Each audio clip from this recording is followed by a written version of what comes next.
Assalamualaikum warahmatullahi ta'ala wabarakatuh. Alhamdulillah, alhamdulillahilladzi bini'matihi tatimmus salihat. Wassalatu wassalamu ala nabiyyina wa rasulina wa sayyidina Muhammadinil Mustafa wa ala alihi wa ashabihi wa man sara ala nahjihi ila yaumil qiyamah. Subhanaka la ilma lana illa ma 'allamtana innaka antal alimul hakim. Rabbana 'allimna ma yanfa'una wanfa'na bima 'allamtana wa zidna ilma. Rabbi shrah li sadri wa yassir li amri wahlul 'uqdatam min lisani yafqahu qawli. Jamaah kaum muslimin rahimani wa rahimakumullah. Semoga Allah Subhanahu wa ta'ala senantiasa memberikan kesehatan kepada kita, senantiasa memberkahi waktu kita, usia kita, dan semoga Allah Subhanahu wa ta'ala menjadikan kita hamba-hamba yang berjumpa dengan bulan Ramadan, bulan yang penuh kemuliaan. Jamaah kaum muslimin rahimani wa rahimakumullah. Berangkat dari sebuah bab yang dibawakan oleh Al-Imam Al-Bukhari dalam Sahih Bukhari, Babul ilmi qabla al-qawli wal amal. Bab tentang wajibnya berilmu sebelum berucap dan beramal. Maka penting kiranya kita untuk mengilmui kembali bagaimana cara kita menyambut bulan Ramadan, kemudian apa kewajiban-kewajiban yang harus kita lakukan di bulan Ramadan, serta apa fadilah dan keutamaan yang akan kita raih di bulan Ramadan. Dan bila ada jamaah yang telah mengilmui semua ini, maka tidak masalah kita ulang. Karena Allah mengatakan wa dzakir fa inna dzikra tanfa'ul mu'minin. Saling ingatkanlah karena mengingatkan itu bermanfaat bagi orang beriman. Jamaah rahimani wa rahimakumullah. Tak lama lagi mungkin Ramadan akan tiba, ya. Dalam hitungan jam insyaallah bulan Ramadan, bulan yang mulia ini akan tiba. Sebuah bulan yang dinantikan oleh semua orang beriman di penjuru dunia. Namun pertanyaannya, sudahkah kita siap untuk menyambut bulan Ramadan? Bagaimana cara terbaik menyambut bulan Ramadan? Maka para ulama rahimahumullahu ta'ala menjelaskan kepada kita, sebagai orang beriman, maka kita harus gembira dengan datangnya bulan Ramadan. Dan kita harus sukacita menyambut kedatangan bulan Ramadan. Bagaimana caranya? Maka yang pertama, hendaklah kita bertaubat kepada Allah Subhanahu wa ta'ala dengan taubat yang sebenarnya, taubat nasuha. Dan memang taubat itu dituntut di setiap waktu, bukan hanya ketika Ramadan tiba. Namun karena Ramadan itu adalah bulan yang agung, bulan yang mulia, sudah sepatutnya kita awali dengan memperbanyak taubat kepada Allah Subhanahu wa ta'ala. Karena Allah Subhanahu wa ta'ala mengingatkan kepada kita, di bulan Ramadan ini kita harus tersibukkan dengan ketaatan, ibadah, dengan hati yang selamat, ya, dari hal-hal yang sifatnya tercela, hina. Maka tentu itu tidak akan terwujud kecuali bila kita taubat terlebih dahulu kepada Allah Subhanahu wa ta'ala dengan taubat yang sebenarnya. Bukankah Allah Subhanahu wa ta'ala mengatakan di dalam Al-Qur'an, "Wa tubu ilallahi jami'an ayyuhal mu'minun la'allakum tuflihun." Bertaubatlah kalian semua wahai orang-orang beriman kepada Allah Subhanahu wa ta'ala agar kalian menjadi umat-umat yang beruntung dan selamat. Ini yang pertama yang harus kita lakukan ketika ingin menyambut bulan Ramadan. Maka hendaklah kita menjadi hamba-hamba yang bertaubat kepada Allah Subhanahu wa ta'ala dari dosa-dosa kita. Kemudian yang kedua, hendaklah kita memperbanyak doa kepada Allah Subhanahu wa ta'ala, jemaah sekalian.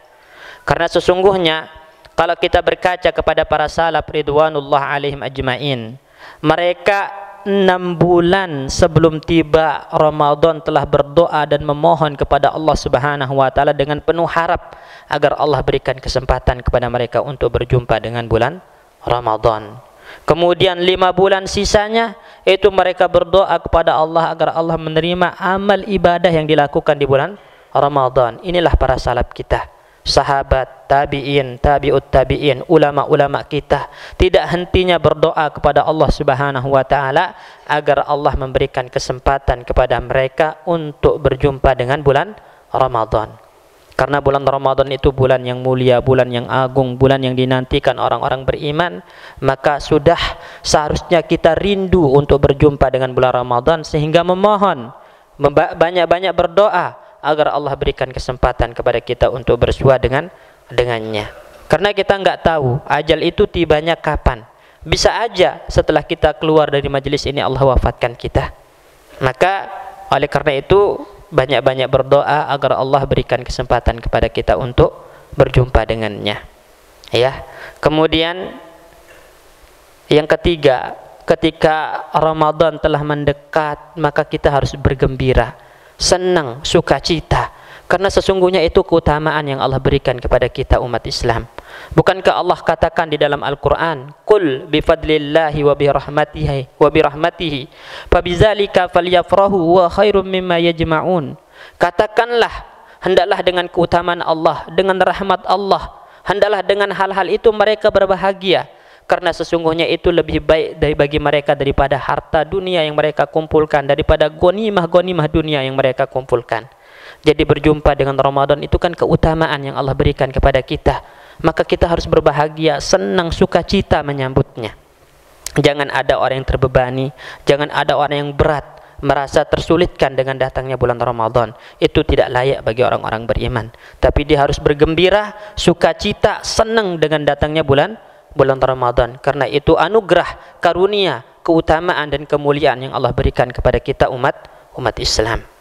Dan yang terakhir, cara terbaik untuk menyambut bulan Ramadan jamaah sekalian adalah mempersiapkan diri secara ilmu, ya, dengan hal-hal yang terkait ibadah-ibadah di bulan Ramadan. Karena tadi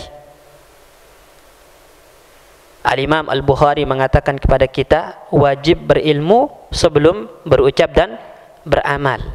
Dan seorang mukmin, seorang muslim itu tidak boleh melakukan sesuatu tanpa didasari oleh ilmu.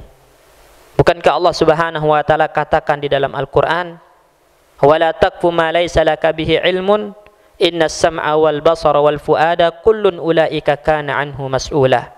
Jangan kalian mengikuti sesuatu yang kalian tidak memiliki ilmu tentangnya. Artinya enggak boleh kita beramal tanpa ilmu.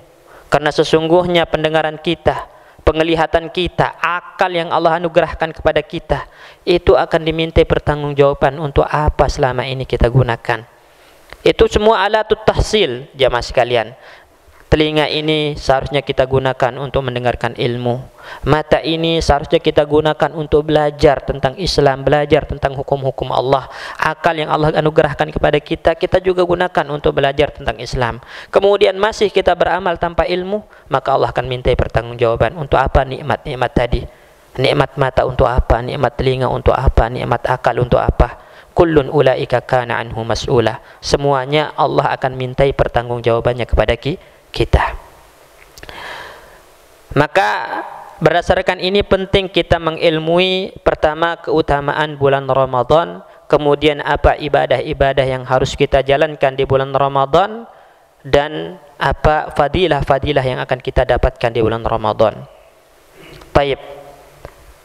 Ramadan sebagaimana kita sampaikan tadi jamaah sekalian rahimani wa rahimakumullah adalah bulan yang mulia, dan itu nampak dari beberapa sisi. Pertama, bulan Ramadan itu adalah bulan yang Allah turunkan di dalamnya Al-Qur'an. Ya, Allah turunkan Al-Qur'an di dalamnya, ya, yaitu di dalam bulan Ramadan. Sebagaimana Allah Subhanahu wa taala berfirman, "Syahrul Ramadan alladzi unzila fihi al-Qur'an hudan linnasi wa bayyinatin minal huda wal furqan faman syahida minkumus syahra falyasumhu." Bulan Ramadan adalah bulan yang Allah turunkan di dalamnya Al-Qur'an. Maksudnya Allah Subhanahu wa taala menurunkan Al-Qur'an, ya, 30 juz. Dari mana? Dari sisinya ke langit dunia. Ya, dari Lauhul Mahfuz ke langit dunia. Itu di bulan Ramadan, tepatnya di malam Lailatul Qadar. Inna anzalnahu fi Lailatul Qadar. Sesungguhnya kami menurunkan Al-Quran itu di mana? Di malam Lailatul Qadar. Ya, maksudnya itu 30 juz Allah turunkan langsung dari Lauhul Mahfuz ke langit dunia. Kemudian baru dari langit dunia nanti dibawa oleh malaikat Jibril alaihissalam kepada baginda Nabi Muhammad sallallahu alaihi wasallam secara bertahap, yaitu sekitar 23 tahun Al-Qur'an turun. Ya, dari langit dunia dibawa oleh malaikat Jibril kepada baginda Nabi Muhammad sallallahu alaihi wasallam. Maka karena Ramadan itu adalah bulan yang diturunkan di dalamnya Al-Qur'an, oleh karena itu sudah sepantasnya kita menghidupkan Ramadan dengan banyak-banyak membaca Al-Qur'an, jamaah sekalian. Ya, dan segala sesuatu yang berhubungan dengan Al-Qur'an itu akan menjadi mulia. Ramadan itu kenapa menjadi bulan paling mulia di antara bulan-bulan yang lain? Karena diturunkan di dalamnya Al-Qur'an. Kemudian malam Lailatul Qadar, kenapa menjadi malam terbaik? Karena di malam itulah Allah Subhanahu wa taala menurunkan Al-Qur'an. Lailatul Qadari khairun min alfi syahrin, kata Allah. Malam Lailatul Qadar itu lebih baik daripada 1000 bulan. Kalau kita kalkulasikan, orang yang ibadah di malam Lailatul Qadar itu setara dengan ibadah 83 tahun lebih tanpa henti. Dan jarang di antara kita ada yang usianya sampai 83 tahun. Karena Nabi mengatakan inna a'mara ummati ma baina sittin wa sab'in wa qalla man tajawaza zalik. Umur umatku itu antara 60 sampai 70 tahun. Sedikit sekali orang yang umurnya lebih dari itu. Kalaupun kita berusia 70 tahun atau lebih, apakah semua usia kita, waktu kita untuk ibadah? Enggak. Maka sebuah keutamaan kalau kita bertemu dengan malam Lailatul Qadar, kemudian kita isi dengan ibadah di malam itu setara bahkan lebih baik ya dari ibadah 83 tahun tanpa henti. Kemuliaan yang sangat luar biasa ya. Jadi karena Al-Qur'an itu diturunkan di malam Lailatul Qadar, maka jadilah malam itu malam paling mulia, malam terbaik. Kemudian malaikat yang bertugas untuk membawa Al-Qur'an itu siapa? Jibril alaihissalam. Jadilah beliau malaikat terbaik, malaikat yang paling mulia. Dan nabi yang diturunkan kepadanya Al-Qur'an adalah nabi kita Muhammad sallallahu alaihi wasallam. Jadilah dia Abdulul Anbiya, ya, sebaik-baik para nabi, sebaik-baik para rasul, bahkan manusia terbaik.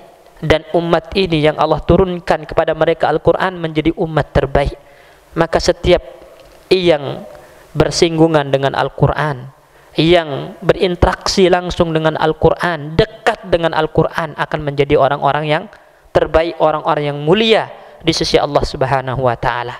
Makanya Allah ingatkan kita melalui lisan baginda Nabi Muhammad sallallahu alaihi wasallam, ya, khairukum man ta'allamal Qur'ana wa 'allamahu.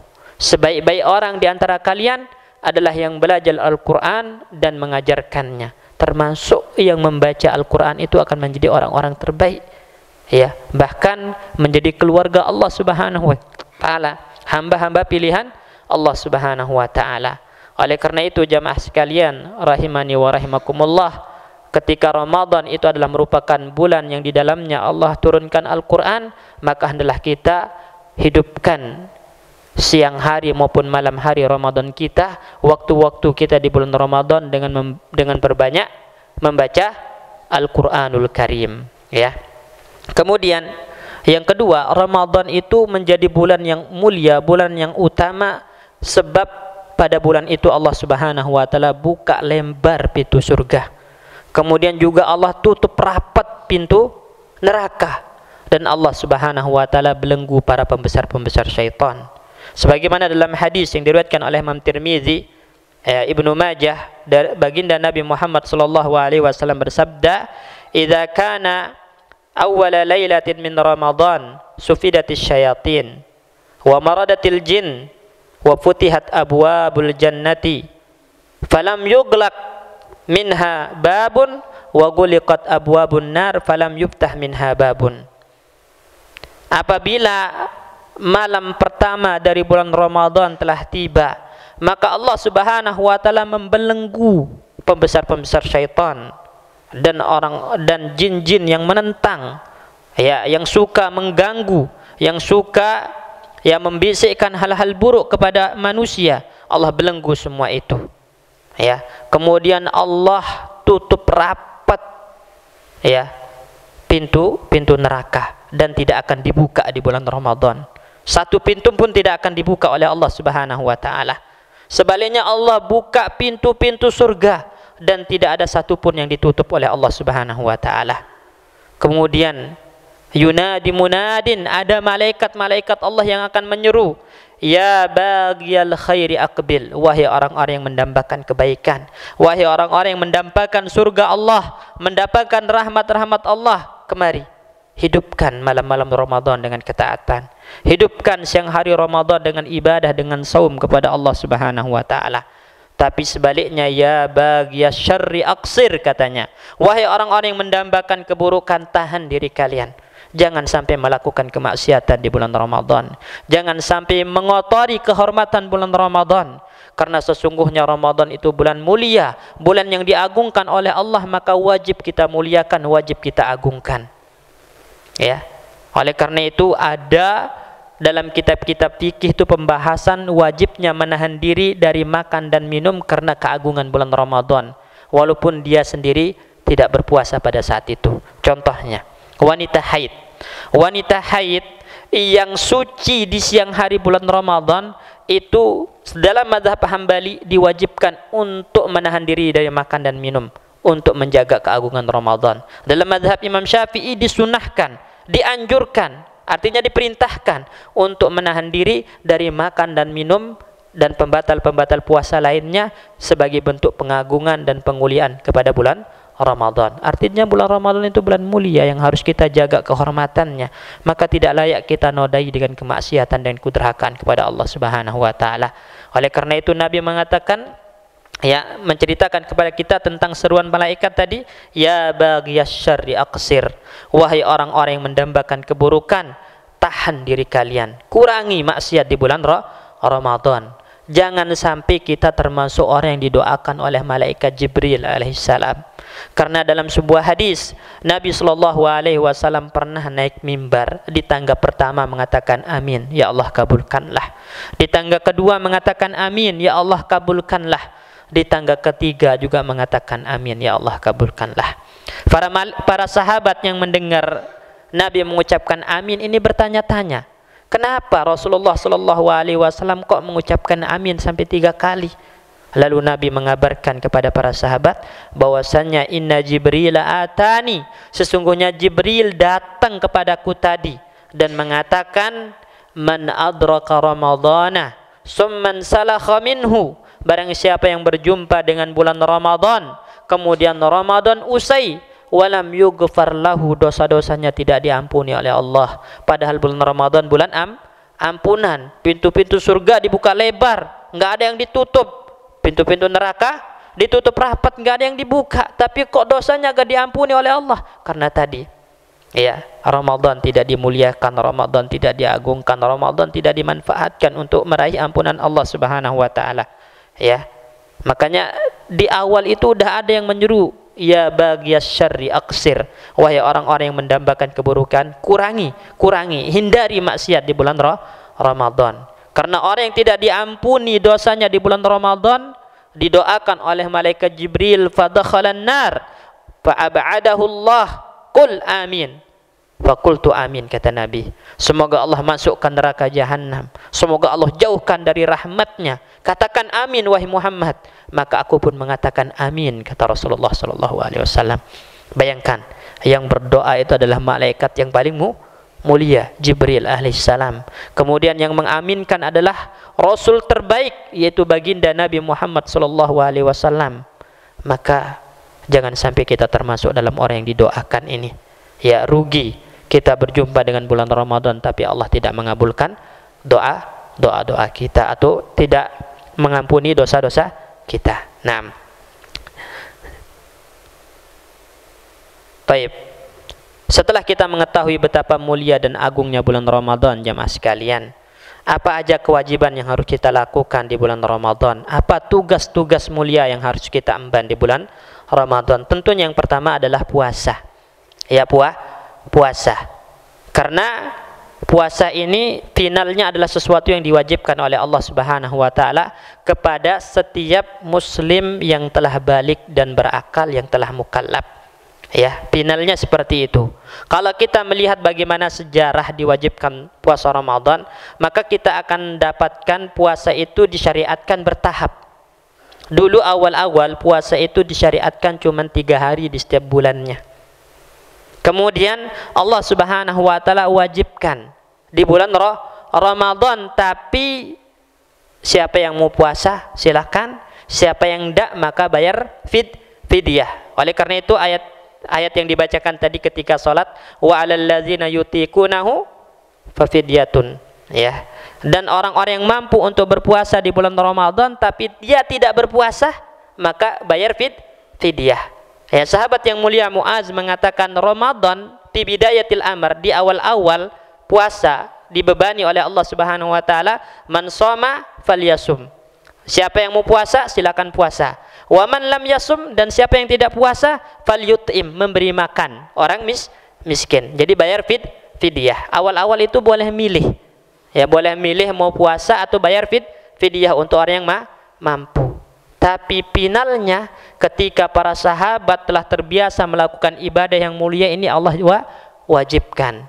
Ya, wajibkan berdasarkan ayat selanjutnya, syahrul ramadan allazi unzila fihil Qur'an hudan linnasi wa bayyinatin minal huda wal furqan faman syahida minkumus syahra falyasumhu. Barang siapa yang melihat hilal bulan Ramadan maka wajib dia berpuasa, tidak boleh ditinggalkan tanpa uzur yang syar'i. Jadi Ramadan finalnya wajib hukumnya untuk kita lakukan siam di siang harinya, kecuali untuk orang-orang yang memiliki uzur secara syar'i seperti sakit, musafir dan yang semisalnya. Ya. Ini yang pertama, jamaah sekalian rahimani wa rahimakumullah. Ya, makanya Ramadan itu, ibadah puasa itu bukan ibadah yang hanya dibebani kepada kita aja, umat Islam, bukan. Tapi itu ibadah juga yang dibebani kepada umat-umat sebelum kita. Makanya Allah katakan, ya ayyuhalladzina amanu kutiba alaikumus syiyam kama kutiba alal ladzina min qablikum la'allakum tattaqun. Wahai orang-orang beriman, diwajibkan atas kalian puasa sebagaimana diwajibkan juga atas umat-umat sebelum kalian. Apa yang diinginkan oleh Allah Subhanahu wa taala ketika menginformasikan ini kepada kita? Allah menginginkan kita agar berlomba-lomba dalam kebaikan. Jangan mau kalah dengan umat-umat sebelum kita. Kalau mereka berpuasa, maka kita umat terbaik ini juga harus lebih semangat untuk menjalankan ibadah puasa. Karena fastabiqul khairat, kita harus berlomba-lomba dalam kebaikan. Ini yang diinginkan oleh Allah Subhanahu wa taala. Ya. Kemudian yang kedua, Allah ketika menginformasikan ini menginginkan kepada kita kemudahan. Karena ini ibadah bukan untuk antum saja, bukan Anda saja yang berpuasa, tapi seluruh umat Islam, bahkan umat-umat sebelum kita berpuasa. Coba bayangkan kalau cuman kita aja yang diwajibkan puasa satu orang, yang lain enggak, kira-kira berat enggak? Orang makan kita enggak berat kan? Tapi ketika semuanya beribadah puasa itu terasa ringan. Terasa ringan.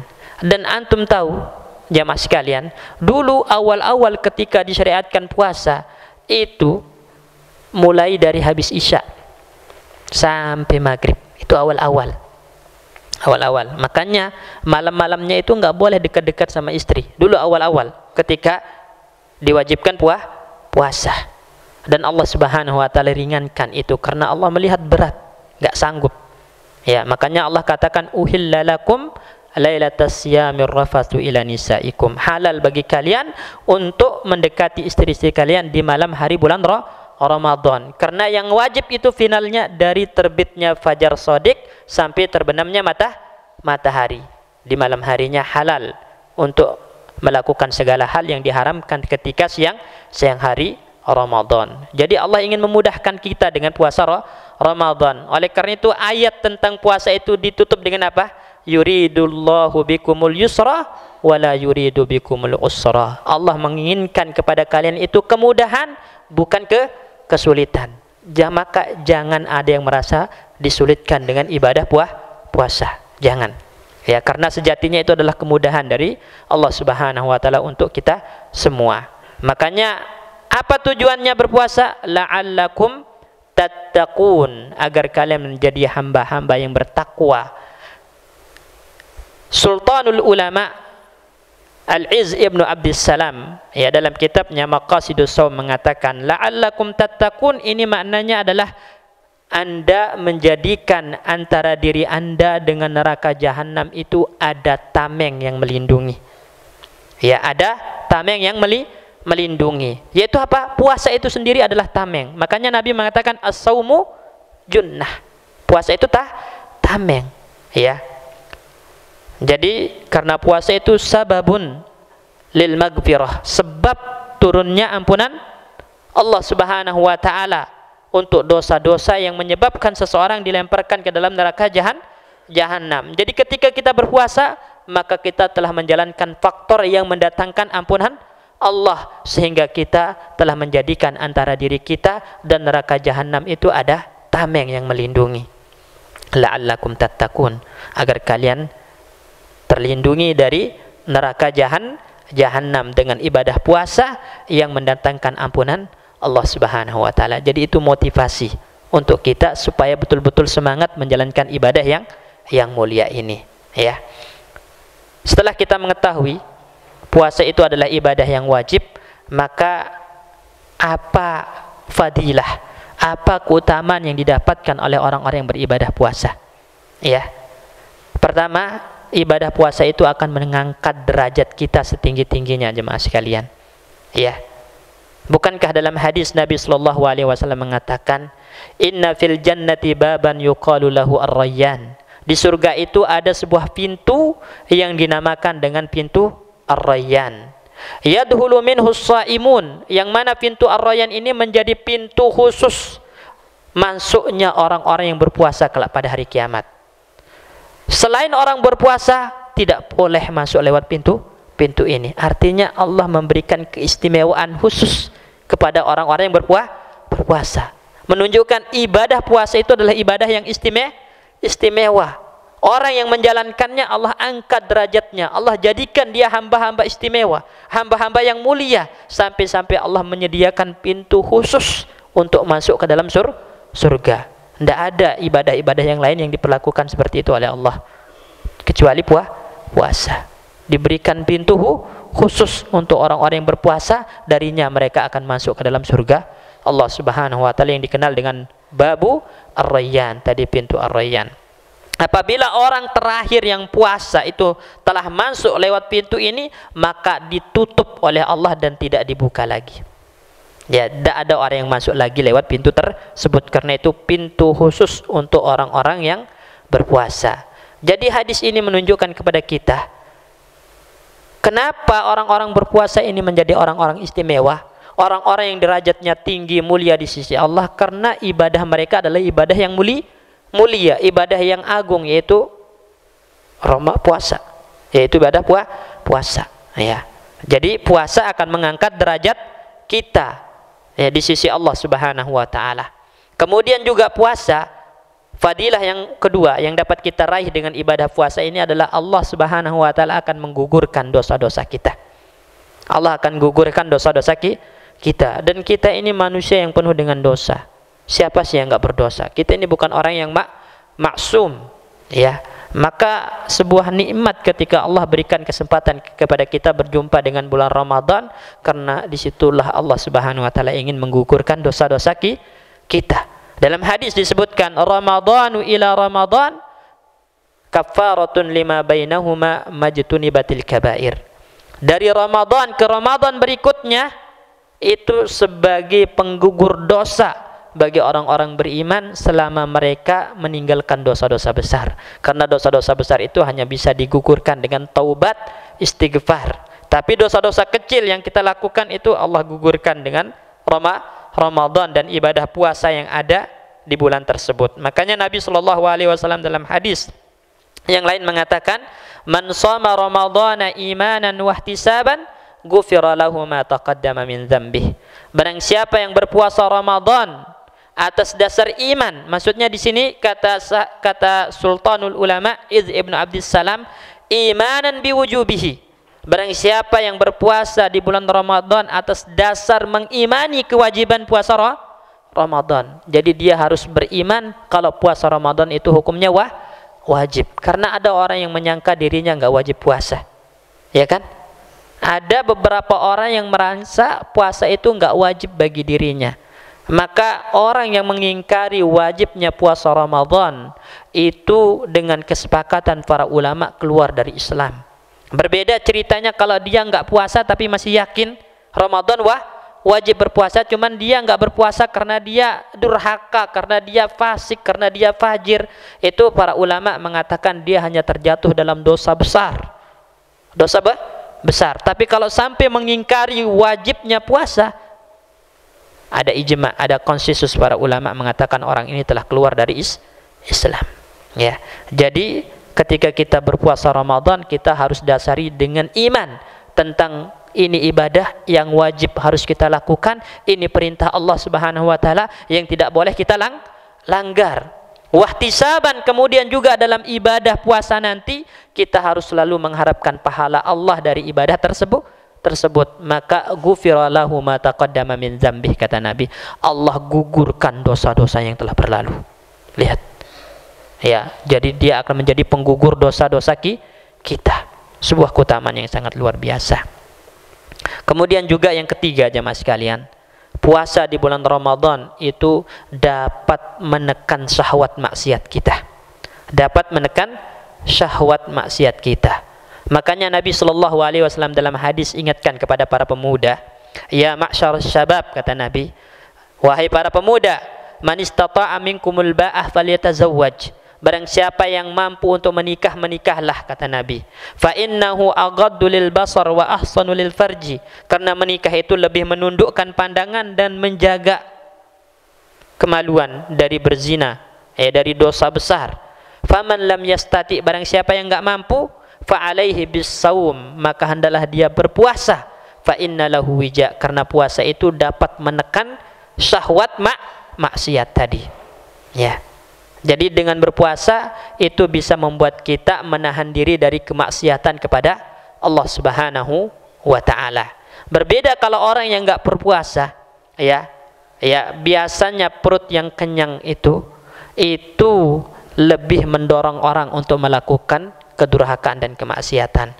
Berbeda dalam keadaan perut yang lapar, maka fokus akal pikiran itu adalah menahan rasa lapar daripada berbuat maksiat, sehingga dia tahu ini rasa lapar karena kewajiban, dipalingkanlah dia dengan cara melakukan ibadah. Jadi melakukan ibadah-ibadah yang membuat rasa lapar itu terlupakan. Kalau kita kenyang kemudian bingung mau ngapain, akhirnya terjatuh dalam maksiat. Itu kata para ulama rahimahumullahu taala. Ya, jadi ketiga, ibadah puasa itu bisa menekan syahwat maksiat kita. Kemudian yang keempat, dengan ibadah puasa itu Allah Subhanahu wa taala ingin memperbanyak ketaatan-ketaatan yang harus kita lakukan, ya. Jadi ibadah puasa akan membuat kita semakin banyak melakukan ketaatan kepada Allah Subhanahu wa taala. Ya, terutama banyak melakukan sedekah. Ya, jadi puasa itu ingin mendidik kita menjadi orang yang dermawan, jamaah sekalian, gemar memberi orang. Ya, kenapa? Karena orang yang puasa dia itu teringat sakitnya lapar, teringat enggak enaknya lapar, maka dari situ empatinya akan tergerak untuk membantu saudara-saudaranya yang kelaparan. Ya, jadi itu tujuan Ramadan, hikmah puasa Ramadan itu adalah ingin mendidik kita menjadi orang-orang yang peka, orang-orang yang dermawan, orang-orang yang gemar mengulurkan tangan kepada orang-orang yang membutuhkan. Karena kita tahu betapa menyakitkannya lapar, betapa sulitnya lapar. Maka ketika kita melihat orang kelaparan, tangan ini mudah untuk membantu mereka. Ya, dan pernah kita sampaikan dalam kajian-kajian yang lain, memberi makan itu ibadah yang mulia. Ya, memberi makan dan minum kepada orang lain itu ibadah yang mulia. Baik di dalam Ramadan ataupun di luar Ramadan. Bukankah Nabi SAW mengatakan at'imut ta'am, beri makan, wasilul arham, sambung tali silaturrahim, wasallu bil laili wan nasu niyam, salatlah di malam hari ketika orang tertidur lelap, tadkhulul jannata bisalam, Anda masuk surga dengan selamat tanpa kurang apapun dalam diri Anda. Sahabat yang mulia Barra ibnu Azib pernah bertanya kepada Nabi, wahai Rasulullah, apa amalan-amalan yang bisa memasukkan surga? Maka dijawab, a'tiq raqabatan, merdekakan budak. Fa in lam tutik, kalau enggak mampu memerdekakan budak, at'imil ja'i, beri makan orang yang kelaparan. Waskiz zam'ana, beri minum orang yang kehausan. Jadi memberi makan itu amalan ringan yang bisa memasukkan orang ke dalam surga. Ya. Dan dalam riwayat Imam Muslim, seorang wanita pelacur memberi minum seekor anjing, Allah ampuni, Allah berikan rahmatnya, Allah masukkan ke surganya. Lalu bagaimana dengan orang beriman memberi makan orang beriman? Tentu akan lebih berhak untuk mendapatkan ampunan dan rahmat Allah Subhanahu wa taala. Di hari Ramadan, di Ramadan itu lebih utama lagi. Memberikan berbuka untuk orang yang berpuasa. Nabi mengatakan, man fattara sha'iman, barang siapa yang memberikan berbuka untuk orang yang berpuasa, takjil berbuka untuk orang yang berpuasa, maka baginya, kata Nabi, pahala seperti pahala orang yang berpuasa tersebut tanpa mengurangi sedikit pun.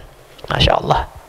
Ya, jadi Ramadan itu ingin mendidik kita menjadi hamba-hamba yang dermawan, hamba-hamba yang gemar mengulurkan tangan memberi makan. Ya, karena memberi makan itu ibadah yang mulia, memberi minum itu ibadah yang mulia. Enggak harus mewah-mewah jamaah sekalian. Ya, antum taruhkan air di masjid gitu kan, air yang satu kardus gelasan di masjid, kemudian diminum oleh orang-orang beriman, orang-orang sholat, lihat bagaimana pahala yang mengalir. Masya Allah. Ya, ringan tapi berpahala besar, insya Allah. Ya. Dan juga selain menjadikan dermawan, ya, ibadah puasa itu juga ingin menjadikan kita hamba-hamba yang banyak melakukan ketaatan. Ya, kenapa? Karena ketika kita berpuasa, rasa lapar, rasa haus yang kita rasakan itu mengingatkan kita bagaimana kondisi orang-orang yang ada di neraka. Orang-orang yang ada di neraka itu, Pak, Masya Allah, makanannya itu cuma nanah darah. Ya, setiap kali dimakan itu akan membuat mereka semakin kehausan dan kelaparan. Itu orang-orang yang di neraka. Jadi rasa lapar yang kita rasakan ketika Ramadan itu seharusnya mengingatkan kita bagaimana kondisi orang-orang yang ada di neraka, dan itu membuat kita semakin memperbanyak ketaatan, semakin memperbanyak ibadah kepada Allah agar kita selamat dan terhindarkan dari neraka jahanam. Jadi jangan fokus kepada aduh lapar, tapi hendaklah rasa lapar itu kita jadikan pelajaran yang mengingatkan kita bagaimana kondisi orang-orang di neraka jahanam. Dan akhirnya kita pun termotivasi untuk banyak melakukan kebaikan, banyak melakukan ketaatan dengan harapan Allah melindungi kita, menjaga kita, menyelamatkan kita dari api neraka jahanam tadi. Ya. Kemudian dengan ibadah puasa Allah ingin menjadikan kita hamba-hamba yang bersyukur. Hamba-hamba yang bersyukur. Selama ini Allah menjadikan kita hamba-hamba yang tidak kekurangan. Makan itu bisa kenyang, ya kan? Enggak ada yang enggak makan, alhamdulillah. Semuanya diberikan nikmat sehingga bisa makan dan merasakan kekenyangan. Kemudian bisa minum tanpa harus merasakan kehausan. Tapi kadang nikmat-nikmat semacam ini membuat kita lalai. Lisan itu jarang mengucapkan alhamdulillah, rasa syukur kepada Allah. Namun ketika Allah syariatkan puasa di bulan Ramadan, maka Allah ingin mengingatkan kita tentang nikmat-nikmat tersebut. Ya, selama ini Allah jadikan kita orang kenyang, orang yang tidak kehausan. Sekarang Allah jadikan kita lapar, haus karena berpuasa. Maka kita akan sadar ternyata selama ini nikmat kita tidak syukuri. Ya, karena biasanya orang itu akan mengerti dan teringat nilai sebuah nikmat setelah kehilangan. Bukankah begitu? Ya, orang akan sadar nilai sebuah nikmat setelah kehilangan. Kita akan mengerti nikmatnya sehat, berharganya sehat setelah sakit, dan kita akan mengerti nilai nikmat kenyang, nikmat tidak haus setelah kita merasakan lapar dan haus. Jadi rasa lapar dan haus di bulan Ramadan itu harus menjadikan kita hamba yang bersyukur atas karunia dan nikmat Allah selama ini, karena kita bisa makan tanpa kelaparan, ya, minum tanpa kehausan. Jadi Ramadan ingin mendidik kita menjadi hamba-hamba yang bersyukur kepada Allah Subhanahu wa ta'ala, ya. Dan juga keutamaan atau fadilah yang kita dapat dengan puasa Ramadan ini, jamaah sekalian, Allah ingin menjadikan kita hamba-hamba yang sehat secara mental dan fisik, ya. Jadi Ramadan itu ibadah puasanya membuat kita menjadi hamba yang sehat secara mental dan fisik. Karena kalau kita merujuk ke kitab-kitab kedokteran klasik seperti yang disampaikan oleh Ibnu Qayyim rahimahullahu taala dalam kitabnya, ya, Ad-Da' wa Dawa, beliau mengatakan salah satu sumber penyakit itu adalah perut. Ya, apa yang kita makan itu salah satu sumber penyakit. Sehingga ketika kita berpuasa, darinya Allah ingin menjadikan kita hamba-hamba yang sehat secara mental dan fisik. Makanya Nabi SAW dalam hadis mengatakan, tasumu tasihhu, puasalah maka Anda menjadi orang yang sehat, kata Nabi Muhammad SAW, ya. Jadi fadilah-fadilah ini dengan mengetahuinya itu semoga bisa membuat kita termotivasi untuk lebih semangat lagi menjalankan ibadah di bulan Ramadan, terutama ibadah saumnya, ibadah puasanya, ya. Kemudian ketika berpuasa itu ada adabnya, ada etika yang harus dijaga, jemaah sekalian, ya, supaya ibadah puasa ini semakin sempurna, semakin mendatangkan keberkahan dan ridho serta rahmat Allah Subhanahu wa taala. Pertama, ketika kita berpuasa adalah kita menjaga lisan, menjaga anggota badan kita, ya. Karena puasa itu bukan hanya sebatas menahan diri dari makan dan minum, ya, atau yang membatalkan puasa, tapi kita juga dituntut untuk menahan lisan kita. Jangan sampai menggibah saudara kita ketika berpuasa, ya. Jangan sampai kita mudah mengucapkan kata-kata kotor, kata-kata kasar, menghina orang lain. Dan juga tangan kaki ini juga harus berpuasa dari melakukan kezaliman, ya. Jangan sampai kita berpuasa tapi zalim kepada orang lain. Ini jangan sampai seperti itu. Karena Nabi SAW dalam hadis mengatakan, man lam yada' qaulaz zur wal amala bihi falaysa lillahi hajatun an yada' ta'amahu wa syarabahu. Barang siapa yang tidak meninggalkan ucapan-ucapan dusta, jadi ucapan-ucapan yang haram, dusta, menggibah, menggunjing, mengadu domba, mencela kehormatan orang lain padahal dia berpuasa, tidak ditinggalkan itu, tetap lisannya, ya, lepas, ya, terhadap saudaranya, gampang mencela, menghina dan semacamnya, atau tangannya enggak dijaga dari melakukan kezaliman, wal amala bihi, melakukan kezaliman, melakukan kedurhakaan, melakukan hal-hal yang sifatnya lalim kepada orang lain, maka Allah tidak butuh dia menahan diri dari makan dan minum. Artinya enggak ada artinya dia nahan diri dari makan dan minum, tapi tangannya masih menggibah, tangannya masih menggunjing, mencela, mengadu domba, ya, lisannya masih lisannya tadi, tangannya masih melakukan kezaliman. Ini enggak ada artinya puasanya, kata Nabi Muhammad SAW. Makanya dalam hadis yang lain Nabi mengatakan, rubba shaimin hazzuhu min siyamihi al-ju' wal 'atash. Ya, banyak orang berpuasa, bagiannya dari puasanya itu cuma rasa haus dan lapar, tapi tidak dapat pahala sama sekali karena tadi tidak memperhatikan etikanya, ya, lisan dan kaki tangan tidak dijaga dari hal-hal yang haram tadi. Kemudian adab yang kedua yang harus kita perhatikan, ya, terutama teman-teman yang kerja ini di lingkungan orang-orang yang berbagai macam latar belakangnya, maka hendaklah menjaga pergaulan di bulan Ramadan, ya. Karena yang namanya teman itu sahib, as-sahibu sahib, kata para ulama. Teman itu akan menarik, ya, menarik kita, ya, untuk melakukan hal-hal yang buruk kalau temannya buruk, menarik kita untuk melakukan kebaikan jika temannya baik, ya. Jadi hindari berteman dengan orang-orang yang buruk, ya, terutama orang-orang yang tidak berpuasa, Karena gampang ya untuk membuat kita tersesatkan. Ya, yang namanya syaitan itu memang dibelenggu. Maksudnya syaitan jin yang dibelenggu. Makanya dalam hadis tadi yang dibelenggu oleh Allah itu adalah syaitan dan maradatul jin, tapi setan-setan manusia enggak dibelenggu. Ya, enggak dibelenggu, sehingga manusia, setan-setan manusia inilah yang membuat orang tidak berpuasa. Yo anak traktir antum makan bakso katanya. Ya, udah antum mau apa saya traktir biasanya. Akhirnya tergoda, batal puasanya. Makanya Nabi mengatakan kalau ada yang mengajak antum makan ketika berpuasa, dengan tegas mengatakan inni shaimun, saya adalah orang yang berpuasa. Ya, kalau takut terkena penyakit riya, maka utarakan uzur yang tidak menampakkan ibadah kita. Ya, karena tadi ibadah puasa itu sebenarnya ibadah yang paling jauh dari riya, teman-teman. Jamaah sekalian, ibadah puasa itu adalah ibadah yang paling jauh dari riya. Kenapa? Karena enggak kelihatan. Karena enggak kelihatan. Beda dengan sholat. Sholat itu geraknya kelihatan. Ya, memberikan infak sedekah kelihatan. Tapi puasa siapa yang tahu?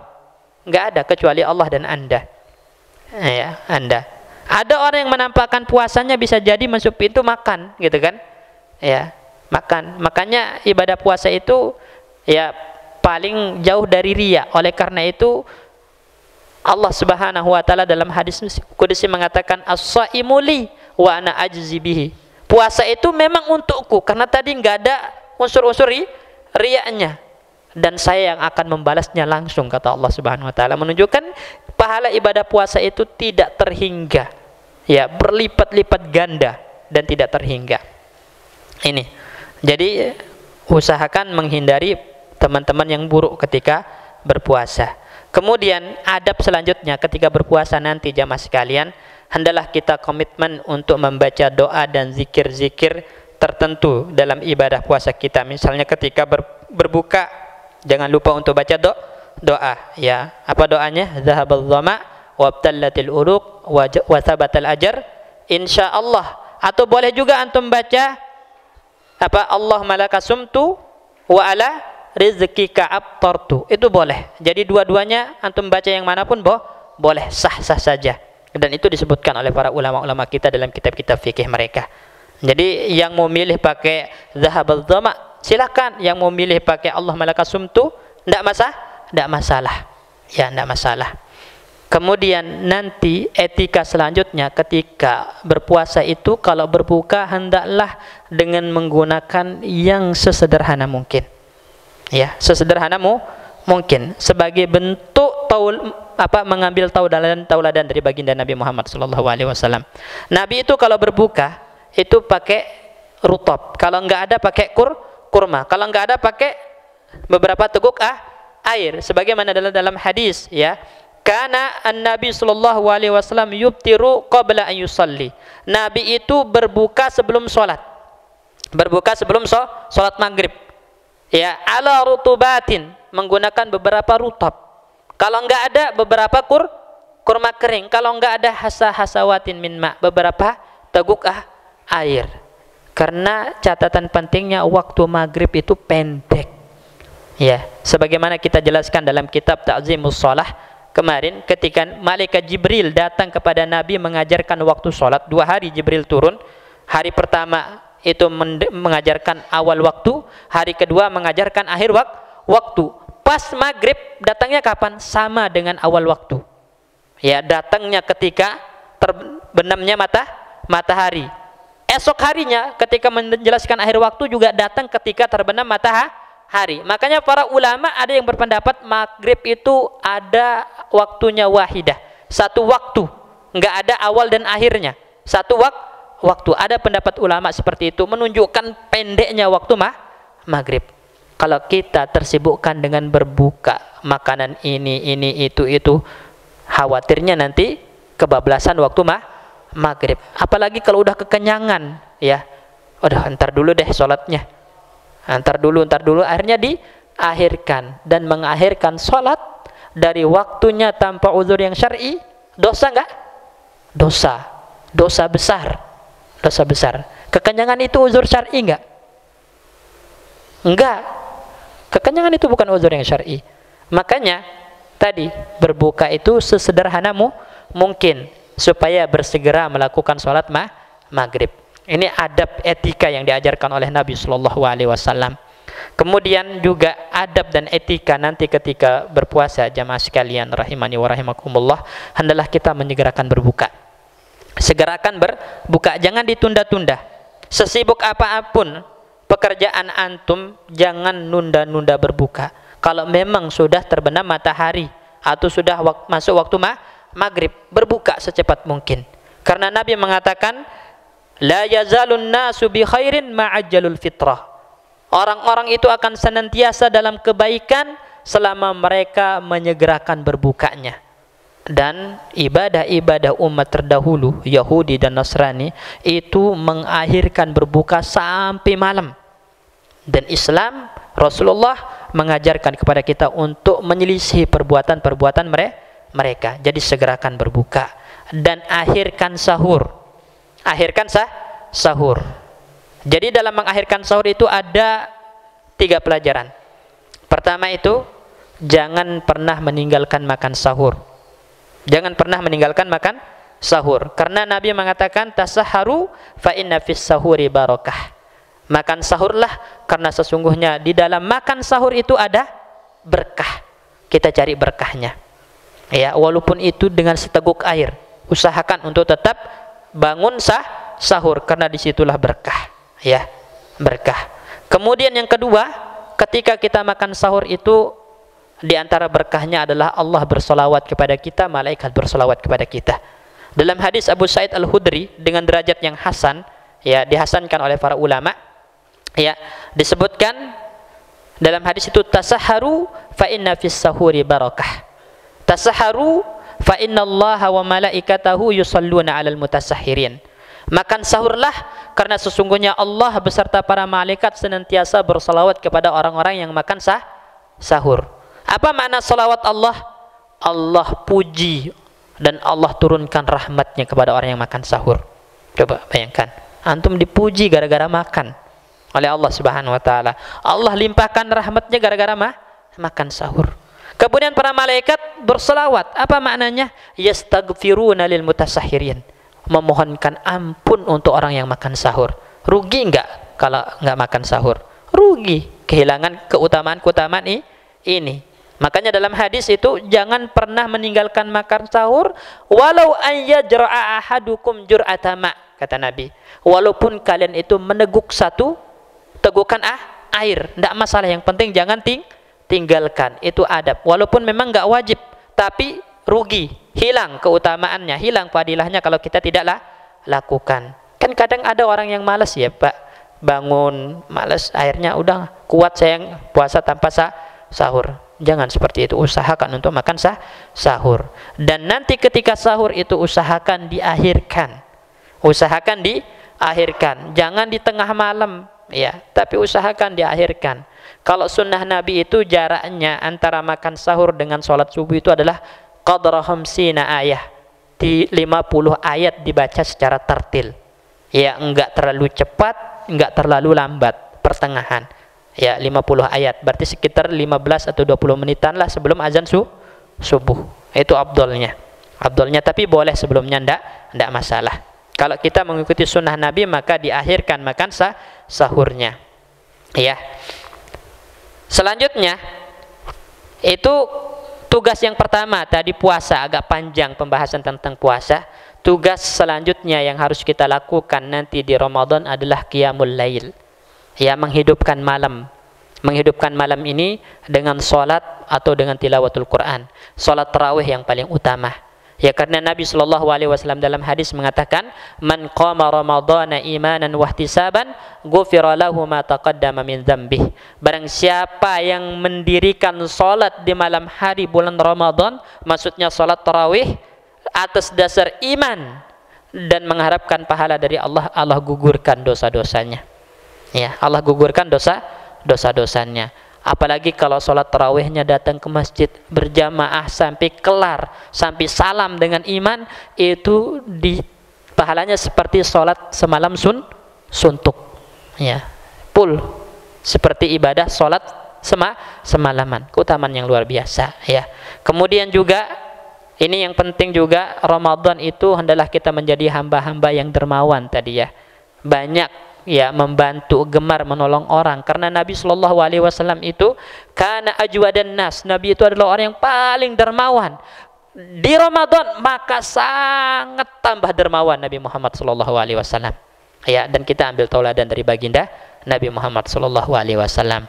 Kemudian juga harus banyak-banyak membaca Al-Qur'an jamaah sekalian di bulan Ramadan, karena tadi Ramadan itu bulannya Al-Qur'an. Nabi Shallallahu alaihi wasallam itu mudarasah Al-Qur'an dengan Jibril itu setiap Ramadan.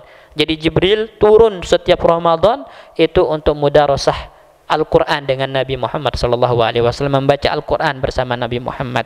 Ya, Ramadan terakhir itu 2 kali Jibril turun ya, untuk mudarasah Al-Qur'an dengan Nabi Muhammad Shallallahu alaihi wasallam. Dan selanjutnya nanti di Ramadan jangan lupa i'tikaf. Kalau ada waktu i'tikaf, ya i'tikaf di masjid, karena i'tikaf itu ibadah yang mulia. Kalau memang nggak punya waktu untuk i'tikaf, setiap kali ke masjid niatkan untuk i'tikaf. Ya, karena para ulama mengatakan, ada berpendapat i'tikaf itu pertama dengan niat, dan itu sah menjadi i'tikaf walau lahzah, meskipun itu cuma sebentar. Jadi usahakan i'tikaf di masjid. Kalau nggak punya kesempatan karena ada pekerjaan dan semacamnya, setiap kali ke masjid niatkan i'tikaf supaya dapat pahala ibadah i'tikaf. Karena Nabi Shallallahu alaihi wasallam itu kana ya'takifu fil ashril awahir, itu melakukan i'tikaf terutama di 10 terakhir bulan Ramadan. Kemudian setelahnya istri dan para sahabatnya i'tikaf, dan itu ibadah yang mulia.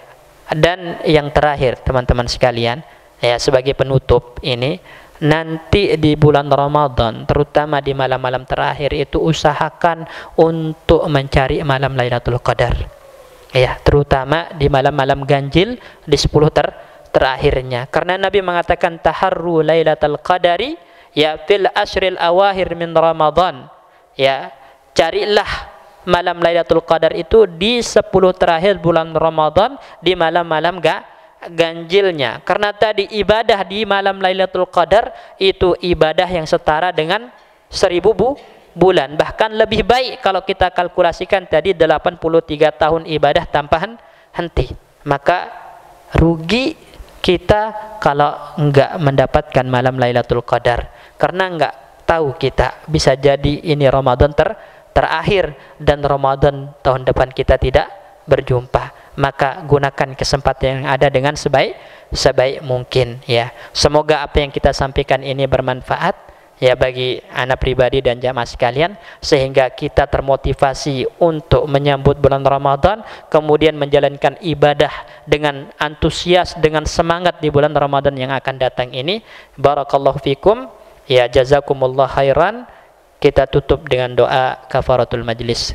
Subhanakallahumma bihamdika asyhadu an la ilaha illa anta astaghfiruka wa atubu ilaik. Assalamualaikum warahmatullahi wabarakatuh.